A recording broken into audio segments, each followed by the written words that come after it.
Imagine you're holding the world's most powerful promise. Not in your hand, in a vault. 20,000 tons of gold sitting under a Kentucky hillside. And every country on earth trusts you because of it. That's where America was in 1944. 44 nations gathered in a New Hampshire hotel and handed the United States something no country had ever been given before: control of the global financial system. Every currency on earth would answer to the dollar, and every dollar would answer to gold. It was elegant. It was powerful. It lasted exactly 27 years. Because on a Sunday evening in August 1971, an American president sat in front of a television camera and quietly broke the promise that held the entire global economy together. The dollar would no longer be exchanged for gold, just like that. By every law of financial gravity, the dollar should have collapsed. Foreign governments should have dumped it. The global order should have crumbled. It didn't. What happened next wasn't an accident. It wasn't luck. It was a secret deal, struck in the Saudi desert in 1974, that replaced gold with something the modern world needed even more: oil. And if you use dollars, if your government holds dollars, if your country trades in dollars, you are still living inside the consequences of that deal right now. This is the story of how America lost its gold and replaced it with something better.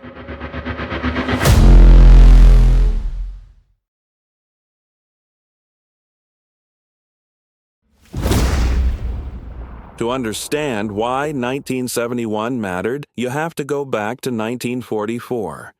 World War II isn't over yet, but the Allied powers already know they're going to win, and they're already thinking about what comes after. Specifically, how do you rebuild a global economy that's been shattered by 15 years of depression and war? They gather at the Mount Washington Hotel in Bretton Woods, New Hampshire. 44 nations, economists, diplomats, finance ministers, and they make a decision that will shape the next 80 years of human history. Every major currency will peg to the U.S. dollar. Fixed exchange rates, stable, predictable, trustworthy. And the dollar itself will be backed by gold at a fixed price of $35 per ounce. You could walk into a U.S. Federal Reserve office with a pile of dollars and walk out with gold. Any country in the world could. America had the gold to back it up. At the end of the war, the United States held 2/3 of all the monetary gold on the planet. The system worked because America could be trusted. America had the gold. America had the industrial base. America had the military. For a while, that was enough. Then came Vietnam. The war cost hundreds of billions of dollars. Lyndon Johnson's Great Society programs, Medicare, Medicaid, federal education funding, cost hundreds of billions more. And Johnson, not wanting to force a political choice between guns and butter, didn't raise taxes to pay for either. Instead, the Federal Reserve printed money. Inflation started climbing. Foreign governments looked at their dollar reserves, and they started doing the math. If the dollar was losing value, their reserves were losing value. But they had a way out. The Bretton Woods Agreement said they could redeem their dollars for gold at $35 an ounce. So they did. The French were particularly aggressive about it. Charles de Gaulle publicly argued that the entire Bretton Woods system was a scam, that America was printing paper and exchanging it for everyone else's real goods and real gold. He wasn't entirely wrong. By 1971, American gold reserves had fallen from 20,000 tons to barely 8,000. The promise, $35 buys you an ounce of gold, was becoming mathematically impossible to keep. Nixon had three options. 1. Raise taxes and cut spending dramatically enough to stop the bleeding. Politically impossible. 2. Watch the gold reserves drain to zero and face a global crisis on live terms. 3. Change the rules. On August 15, 1971, a Sunday, chosen deliberately so markets couldn't react until Monday, Richard Nixon went on television. He called it protecting the dollar. He framed it as a temporary measure. He said it with the calm of a man announcing a minor policy adjustment. What he actually did was end the Bretton Woods system, the entire architecture of post-war global finance, in a single 20-minute broadcast. The next morning, the world woke up to a dollar that wasn't backed by anything.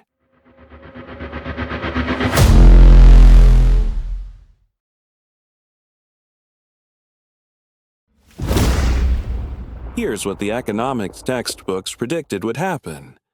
Without a gold anchor, confidence in the dollar should collapse. Foreign governments should dump their dollar reserves. The U.S. should face hyperinflation. The global reserve currency, the one thing that gave America its extraordinary financial privileges, should cease to be the global reserve currency. For a moment, it looked like that was exactly what was happening. 2 years after Nixon's broadcast, the 1973 oil shock hit. OPEC, the Organization of Petroleum Exporting Countries led by Saudi Arabia, had watched America support Israel in the Yom Kippur War. In retaliation, they cut off oil exports to the United States and its allies, and raised prices by 400% in a matter of months. 400%. Overnight, Americans faced something they had never experienced: gas lines, rationing, inflation that was no longer theoretical. It was at the pump every single week. By the mid-1970s, U.S. inflation was in the double digits. Interest rates were soaring. The economy was in what economists called a stagflation.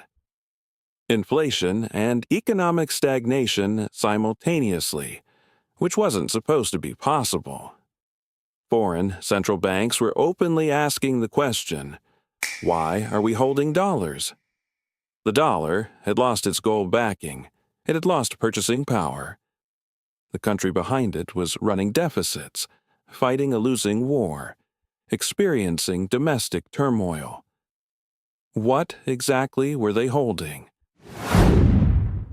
The answer to that question was being worked out not in Washington, not in New York, not at the IMF or the World Bank.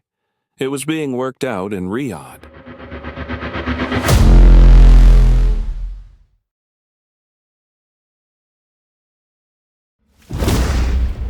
In the summer of 1974, U.S. Treasury Secretary William Simon boarded a plane to Saudi Arabia. This was not a publicized visit.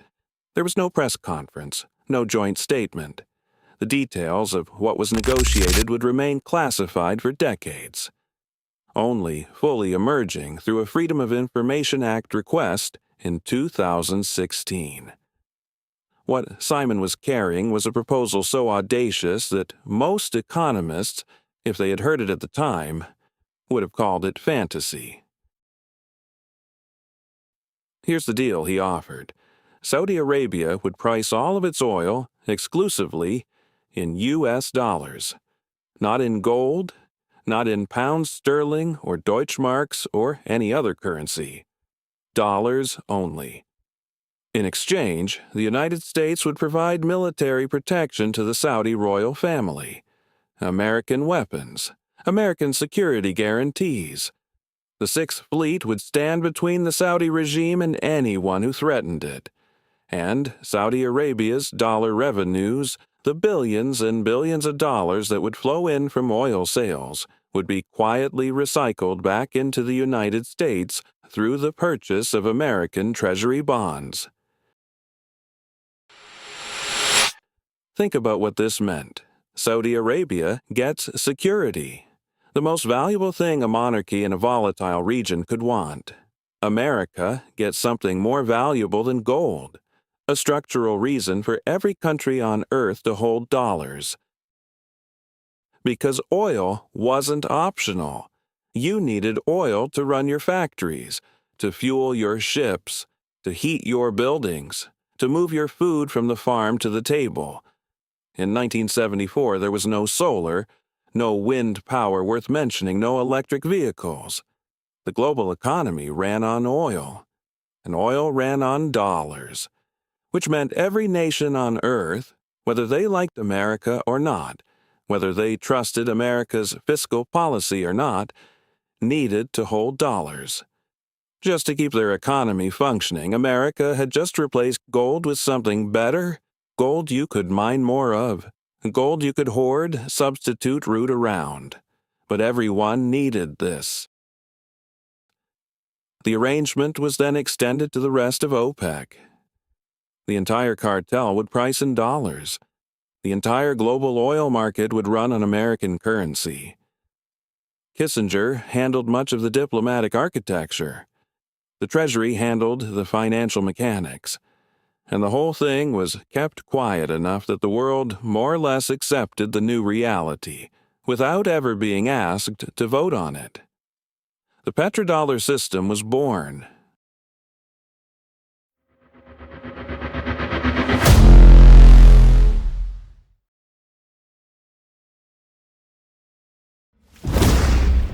Now here's where it gets really interesting, because the petrodollar system didn't just stabilize the dollar.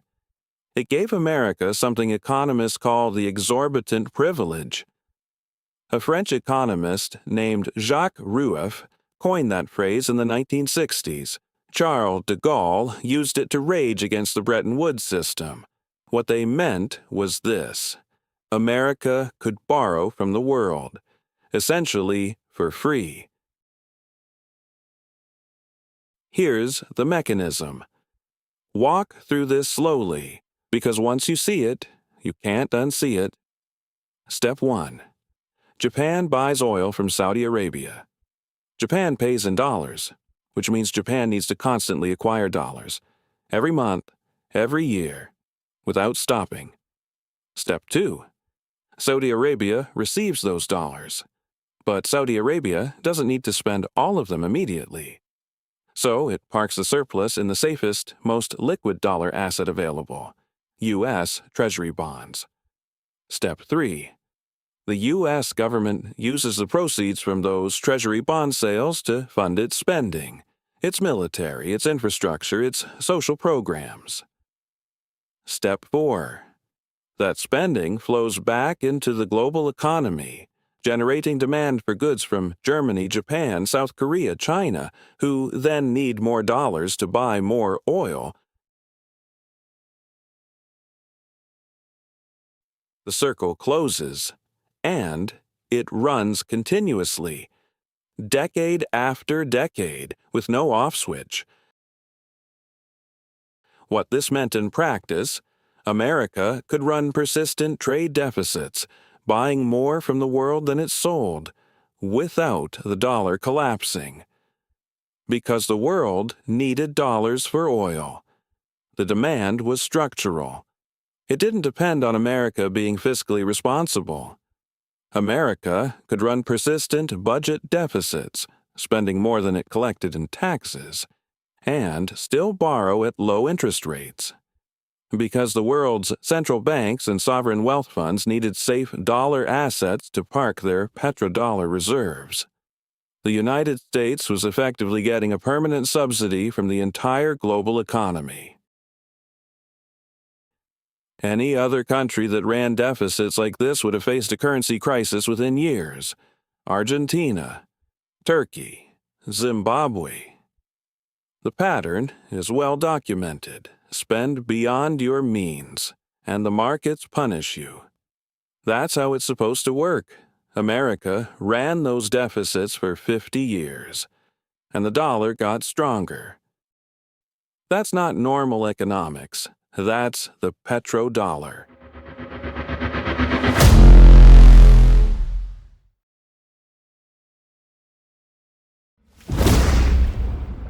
For 5 decades, the architecture held. But by the 2020s, something was shifting. Slowly, then suddenly. China became the world's largest oil importer, and China began negotiating oil purchases from Saudi Arabia priced in Chinese yuan, backed by gold futures contracts on the Shanghai Exchange. Russia, locked out of the dollar system by Western sanctions after its invasion of Ukraine, accelerated oil sales to India and China in non-dollar currencies. The BRICS nations, Brazil, Russia, India, China, and South Africa, representing nearly half the world's population and a growing share of its GDP, began openly discussing alternatives to the dollar-dominated financial system. And then the unthinkable. Saudi Arabia publicly acknowledged, for the first time since 1974, that it was open to pricing some oil sales in currencies other than the dollar. Let me be clear about what I'm not saying. I'm not saying the dollar is about to collapse. The dollar's dominance is still overwhelming.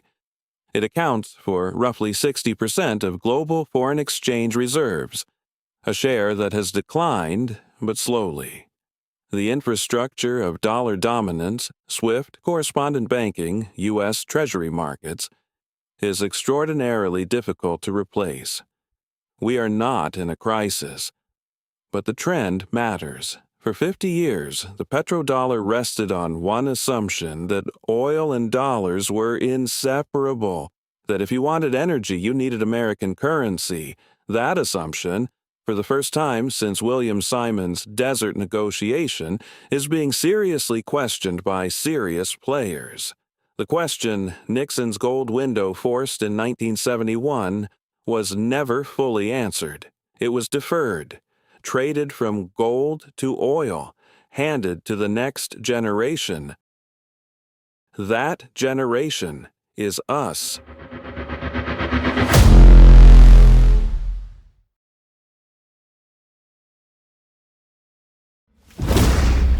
Gold could be mined, hoarded, substituted. Oil moved every ship, powered every factory, heated every city in the modern world. For 50 years, you could only buy it with dollars. That wasn't geology. That wasn't an accident of history.